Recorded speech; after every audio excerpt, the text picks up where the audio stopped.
in the beginning, somebody say, in the beginning, God created the heaven and the earth. God created the heaven and the earth was without form and void, and darkness was upon the face of the deep, and the Spirit of God moved upon the face of the waters. Right?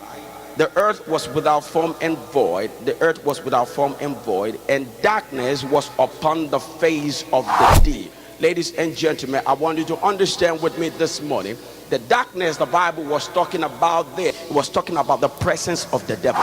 So when God sent him down from heaven, and when he came on earth, he dominated the earth with darkness. Hear me and hear me well. And the Bible says, wherein when God decided to come on earth, because God knew that devil had no place here. One angel messed him up from heaven. Why? Because the devil wanted to be like God. And God said, let there be light. Watch this. And there was light. Verse 4. And God saw the light, and God saw the light. Remember, God said, let there be. God did not create the light. He just called forth the light. He just called forth the light. So now he said, let there be light, and there was light. Verse 4. Let's read together. And God saw that it was good, and it divided the light from. Now there was separation. That was the first battle between Christ and the devil. You missed me. Because the light in verse 3 was not the sun and the moon. The light in verse 3 was not the light of the sun or the moon, nor the stars. So what was the light like? The man Jesus Christ. That is only one light. That's why the Bible says when Christ wants to represent you and want to describe you, he said, for ye are the light of the what? Of the word. And he put you like this, that you are the light on the hill. He said a city set upon the hill cannot be hidden. Why? Because the light cannot be hidden. No matter what anybody is saying about Jesus, nobody on the surface of the earth, whether on earth or beneath, can overshadow the name Jesus. Because why? He is the light. So verse 3 introduces the presence of Jesus. Verse 2 introduces the presence of the devil. Because when you go to verse 16 and 18, therein you will see the difference between this light. Give me 16. Give me 16. Give me verse 16, the same chapter. 16. Read. I want you to read. Go. Wait. Did you see the difference? The first light God called forth. The second one God made. Did you hear me?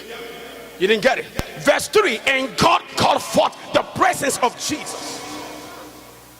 Jesus appeared in the scene. So the difference between verse 16 and verse 3 is that verse 16 was made. You're talking about the sun. Was made. You're talking about the moon. Was made. You're talking about stars.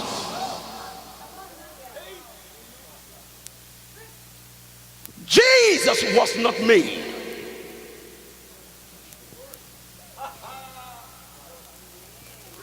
The Bible calls him the express image of God. In another words, when you see Jesus, you see God. God is so mysterious that even if you try to fathom him, if you try to quantify him, you're going to go crazy. So I'm telling you, a lot of scientists are crazy now because they're trying to make research about him. They're losing their mind. Because each time they think they've arrived at something, God will show up with another thing.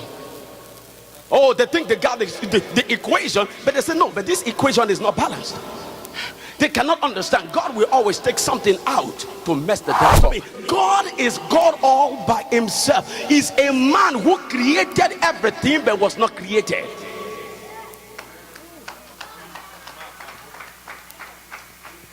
The mysteriousness of God. God is so mysterious that you cannot even try to imagine him.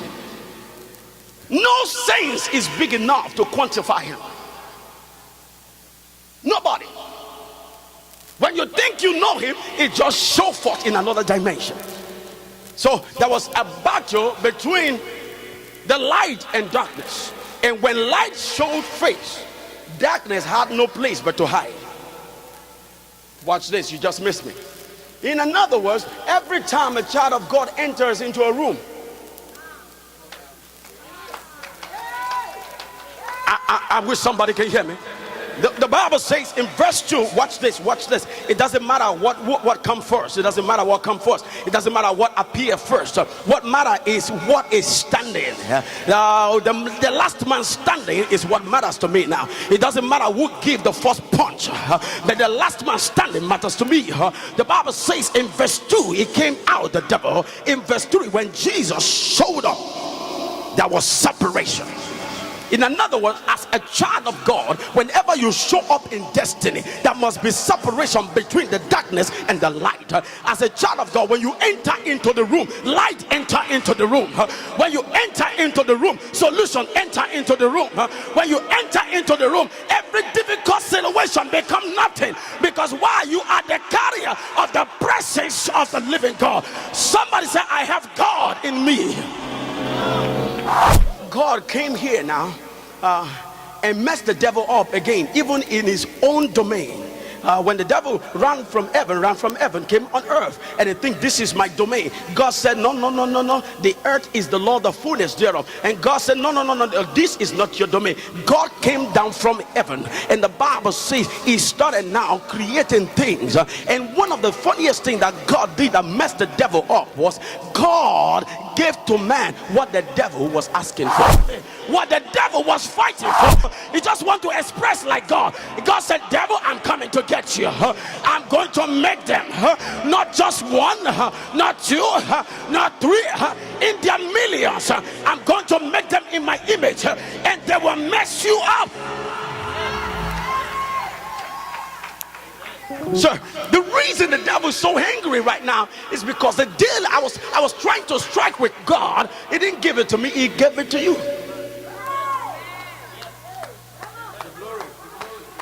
He gave you. I was looking for the authority. The Bible says, and in Genesis 1, and the Bible started speaking to man. He said, have dominion. That is all the devil wanted. He wanted to be in charge. And God said, listen to me, you are not going to be in charge. I'm about to mess you up. What I'm creating right in your eyes is going to have dominion over you.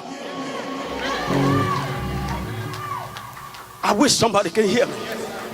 And God pulled the whole of himself and put it inside man. The battle between you and the devil, you must understand it. That everything the devil wanted, God gave to you.